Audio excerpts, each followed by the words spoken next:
The Michael Hatfield RE/MAX team presents Real Estate and More. Bay Area real estate is different than in all of America. And why? What's up with home buyers? What's on sellers' minds? How is the market? And much, much more. Now, here's your host, Michael Hatfield. Welcome to the Real Estate and More show, and thank you for tuning in today. We have an incredibly interesting topic today that may affect all of us at some point in our life. Finding one's purpose with assisted living. And to learn more, we have a man who is very experienced in many of the ins and outs, as he is a former executive director of multiple assisted living facilities. He'll talk to us a bit about how they're different than nursing homes and other rehab facilities. And I've known this man for more than 13 years, regard him as a friend, and hold him in very high regard. On the show today, we have Mr. Leonel Morales. He goes by Leo. Everybody knows him by Leo. Welcome to the show, Mr. Leo Morales. Good morning, Michael. It's a pleasure being here with you. Oh, I could not do this show without people like you, my friend. Anyway, Leo, I've known you for going on, 13 to 20 years. I'm not sure, but starting with the care of my mother at one of your facilities, you did just a phenomenal job. Tell us a little bit about you as a person, how you got into it, and those kind of particulars. Perfect. Michael, it's a funny story. I used to work in properties in a pretty large company, and my territory was Alameda, East Coast, the East Bay. I was growing on the company quite nicely, and I was put in charge of new acquisitions. Part of my daily work was going to court, because the new acquisitions had residents who lived for a long time in their apartment complexes, and unfortunately the new owners would like to take control of those old units, refurbish them, and get more money out of it. Business. Went to my wife and I said, I'm done. I cannot do this anymore. So without notice, I took my keys. You remember the old beepers we used to carry like crazy? I went to the owner of my property company. I said, sir, I'm done. No conversation, no nothing. I just did not like that feeling. The good Lord has always been close to us, and within a week, a good friend of mine says, Leo, would you be interested in working with seniors? I said, seniors? I mean, it was all lining up. So this very good friend from Guatemala also said, Leo, there is an opportunity for you to run a community in San Pablo. But I said, I have no experience on it. And don't worry, we will train you. So that's how everything started in San Pablo. Assisted living, it was called Creekside. It's no longer Creekside, I believe. That was ages ago. But that's how I started in assisted living, and it changed my life. Yeah, well, frankly, none of us want to get older, but it will happen, or there'll be an alternative.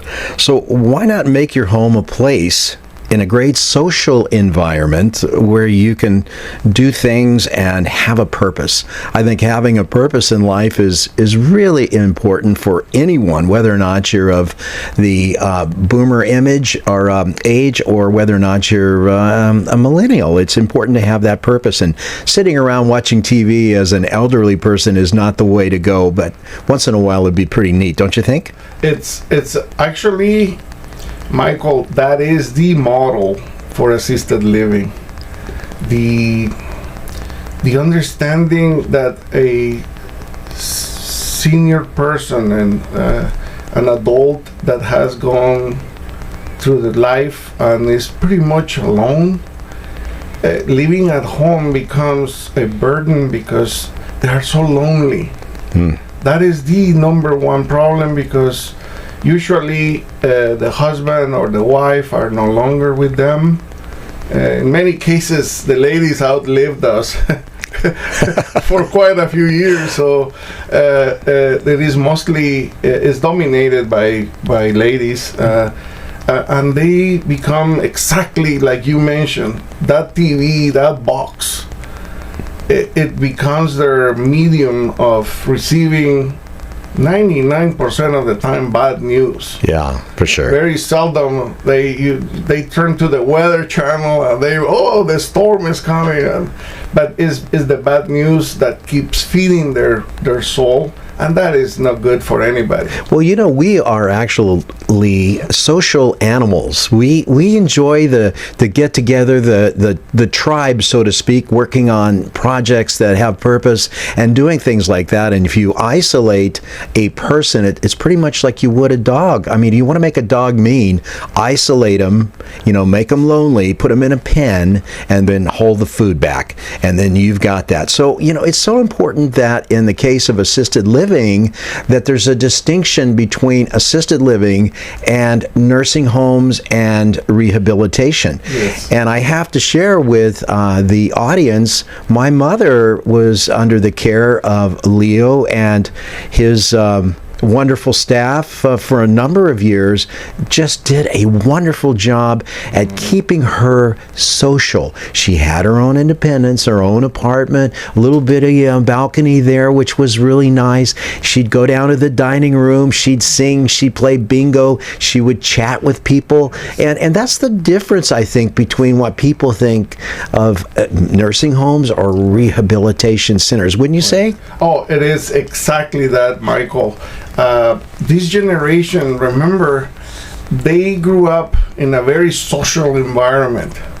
They were part of that cocktail hour. The ladies put those beautiful dresses and the coiffed hair, and they always look. Yeah. See my smile here, with the cocktail hour part. Yeah. It really became a status quo for them to have that social weight. The husband with a martini, right? Like June Cleaver, that perfect marriage in the 50s. It just, that's how that generation grew up. And she worked hard all day in the house, but when the husband was coming, she looked like $1,000,000. Oh, man. It was his girl.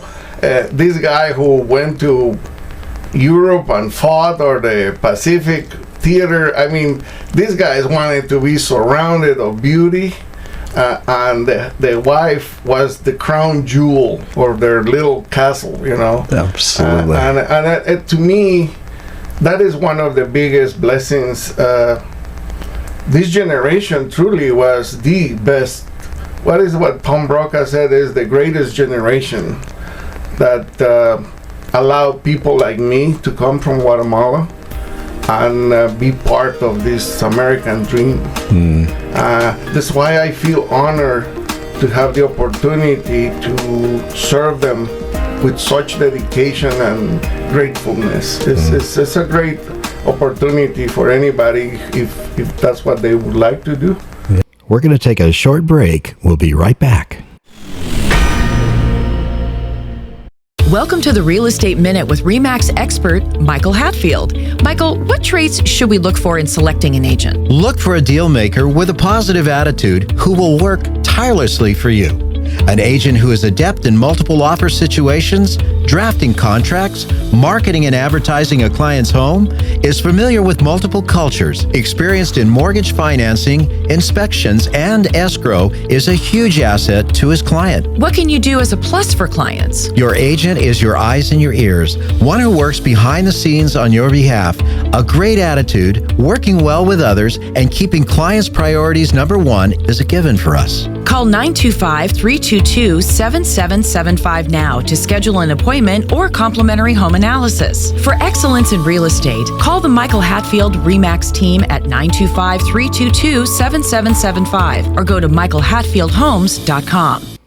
Now let's get back to Real Estate and More with your host, Michael Hatfield. But One of the big big aspects that I found that was really interesting is that you had such a wonderful staff that worked for you. I recall very clearly that if somebody wasn't doing their job as far as maintaining this or that, they would jump in. You had a lady there that was just the most delightful, humorous woman ever, and she was just amazing. I can say her first name. Her first name was Flita. I loved her to death. She was just an amazing, great, kind-hearted lady. And then, not to mention, the real professional, Joanne. She was the medical director. I don't know. She's probably still there. Yes, they are. Flita is retired, and yes, earlier we were talking about a little bit of the success of any leader. It's not the leader; it's the staff. It's the people that he surrounds with. Flita with her hats. She always wore these hats, and her caring attitude from the beginning. She was our sales director, and she was the tip of the spear. She was sharp, man, and she kept you in check. And all the sons and daughters loved her because she was the face of Atria. They were buying Flita, surrounded by Atria with all the hourly stuff. Joanne was in charge of the care portion, the medication management and all that.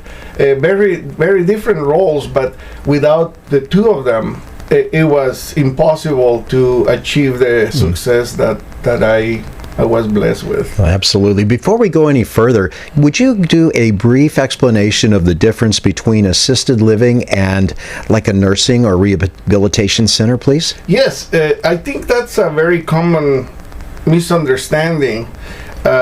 In particular, Atria, in Valley View and most of their communities, the approach is a social environment.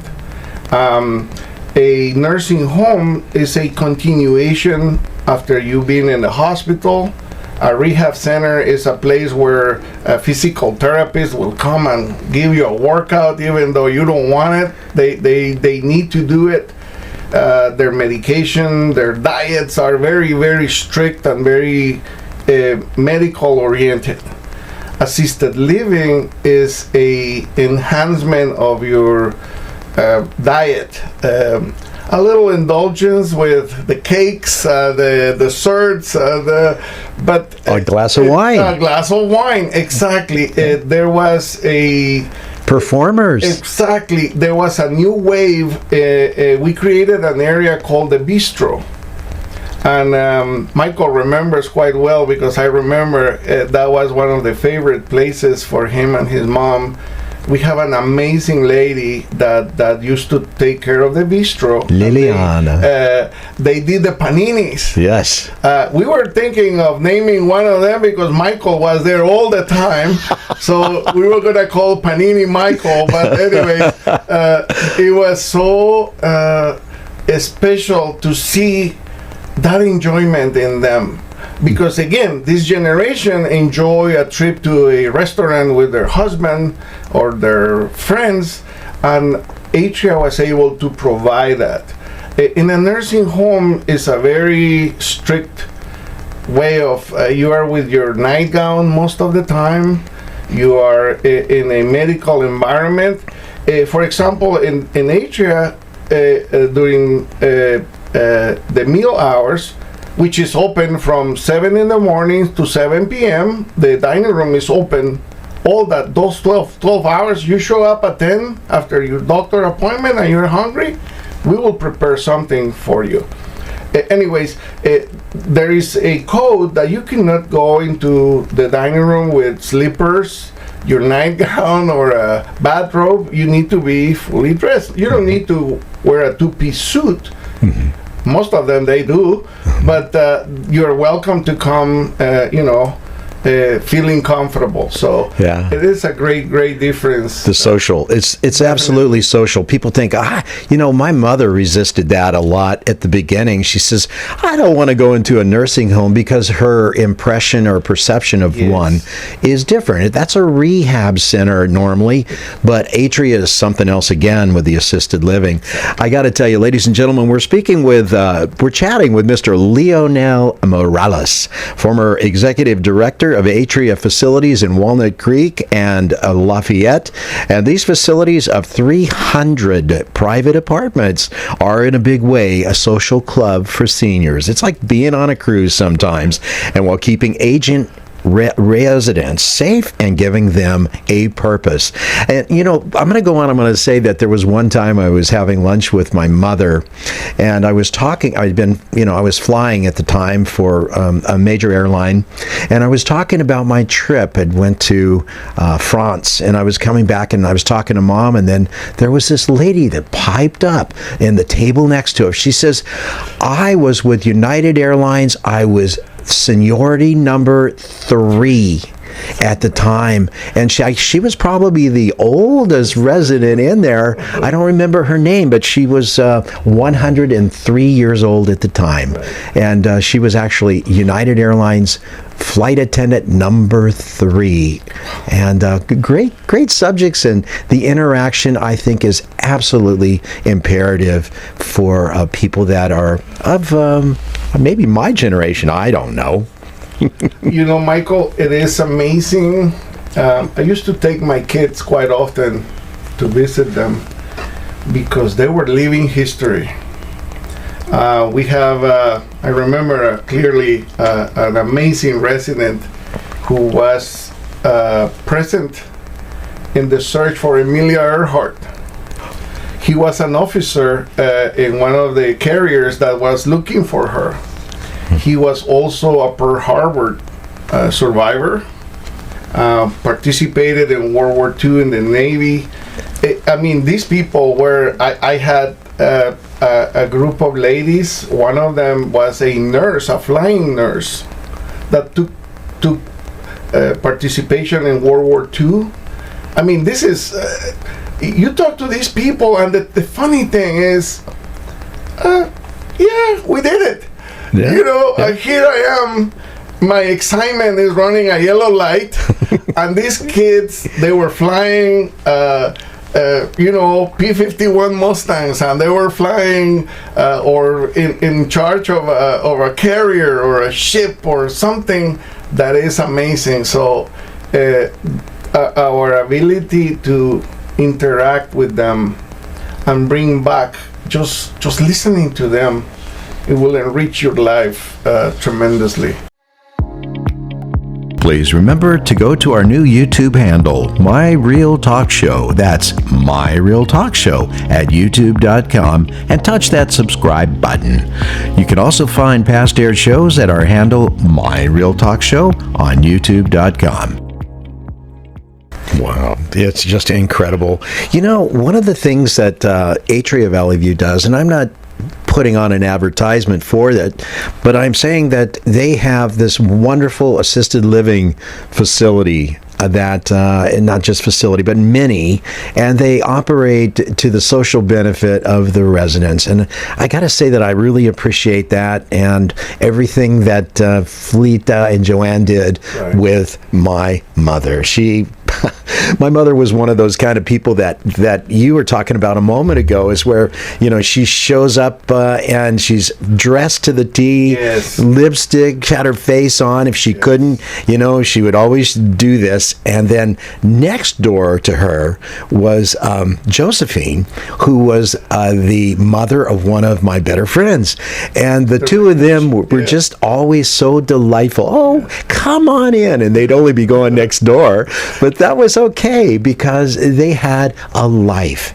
And that is what assisted living can provide in the backside, or the back 9 of a golf course. And that's where we all get at some point, and we want to still have a life and enjoy ourselves. And Atria provided that for our family. Thank goodness. It's amazing, the little opportunities they had by removing the cooking, the cleaning, the taking care of the house. When your focus is completely on a social enjoyment of life. It was hard for some residents to leave their home. I mean, this is a place where they have the entire lives, but they were so lonely. And then they'd find people like your mom or Mrs. Bertucci, and they were, I remember so well because they were part of the Ambassador Club. You see, we have a group of ladies that volunteer to welcome the newcomers. Because it was hard. It was like your first day in school, you sometimes don't know anybody. But these ladies, man, at the end of that first meal, the entire group was laughing and they was having such a wonderful time. It was just one of those moments. I had many days of a very, very difficult time dealing with issues, But I never ended my day without going into the dining room and just watching the fruit of our work. The laughter, the smiles, the complaining. This soup is not hot enough. If that was my problem compared to what I was dealing with it earlier, I loved it, Michael. It was such a delightful moment to see the life of our resident becoming alive again and having them with a purpose. So unbelievable. It was so great. So one of the things that we need to talk about is they do provide services. And what are those services? It's not a medical facility, yes, but yet they do manage medications. Exactly. Joanne she has a degree in nursing. But because assisted living and particular Atria has the social model, she's not permitted to perform nursing duties per se. We do have a management program for her medications. When believe it or not, the biggest problem with our residents has been arthritis, and they couldn't open their pills. They were dropping them constantly. So medication management is something that really is beneficial. Important. It's so important with a good balance in your diet. Sure. And you take the medication the way your primary doctor is prescribing it, you will see a difference within months. So that is one of the benefits. The second one is the bathrooms. I mean, those bathrooms are difficult areas at home when the resident is by themselves. Over here, there is a caregiver that offers them the security to hold them, to help them wash, as necessary. It's so important because, again, this generation, they were so beefy and so, always details. So that security really makes a difference, helping them getting dressed. I remember multiple times the ladies the night before selected their attire for the next day, and they laid it on the chair. I can see them doing that for their husbands, picking up the tie, and then she getting her dress ready. Our caregivers the night before helps them do that. Set up their attire for the next day. It's so nice. Well, one of the things that comes to mind too, I'm sure many of our listeners, is the cost or the expense of actually going into assisted living. And it's not cheap, but generally speaking, it's private pay, and you can pay with your long-term care insurance if you had, and a combination of your Social Security is involved. And then if you had your own home, in the case of what my mother decided to do, she says, sell the home and use the proceeds. She says, I'm not going to live 20 years. So she used the equity in her home home to do this. But finance. there's a way to do it if you are really bent on becoming a resident of this wonderful. Yes, definitely. Flita, going back to Flita taught me so much. She said that she used the phrase, only the lucky ones come here.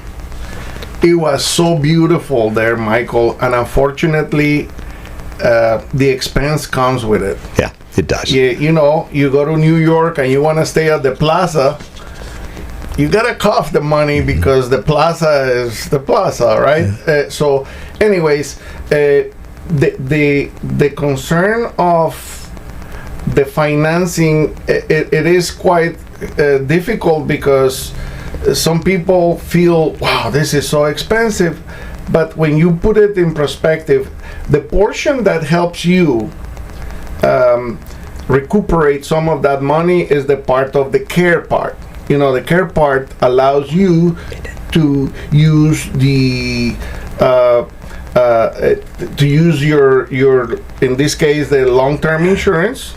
But unfortunately, that's pretty much it. The pay of the apartment is not tax deductible, is not affected in any way for your taxes, except the portion of the care. Unfortunately, we all have to do it. How many employees did Atria have when you were there? Wow. At Valley View, we used to have 120 approximately, full-time and part-times. It's a 24-hour operation. Yes, it is. And then when Atria created what is called the cluster, offering 3 different communities, they were located within 10 minutes of each other. They have created different levels. For example, Atria Park of Lafayette offers you a higher level of services with a little bit more nursing services like diabetes management, injections. We have licensed nurses providing that services to our residents. Valley View is one of the most independent. And then Atria Walnut Creek created the memory care that is extremely. It doesn't look like memory care. It's so beautifully done with walking trails. It is an amazing place for the type of resident that is in the beginning of the memory care situation. Giving purpose to an older person who may have a different point of view of life is not always easy, but if the life occasion calls for your loved one, it is comforting to know there is much purpose to life in an awesome assisted living environment. We've ran out of time today, and I've asked Mr. Leo Morales, former executive director of the Atria Assisted Living Locations, to return next week to finish our questions. For today, though, thank you for sharing your considerable experience with us. You've been listening to the Real Estate and More Show. Interesting people, topics like assisted living with purpose, and Bay Area real estate. Please remember to go to our new YouTube handle, My Real Talk Show. That's My Real Talk Show at youtube.com, and touch that subscribe button. You can also find past aired shows at our handle, My Real Talk Show, on youtube.com. The Real Estate and More Show is podcast on demand on Spotify, Amazon, Apple, iHeart, Pandora, and most major podcast platforms as well. I'm your host, Michael Hatfield. We'll be right back with our next special guest. Stay tuned. Views and opinions expressed are based on current economic and market conditions and are subject to change. Information on the show provided for illustrator purposes only and does not constitute professional or legal advice. Information from sources deemed reliable, but accuracy and completeness not guaranteed. Michael Hatfield and the Michael Hatfield RE/MAX team have no liability for information discussed on the show. Consult with qualified professionals prior to taking action.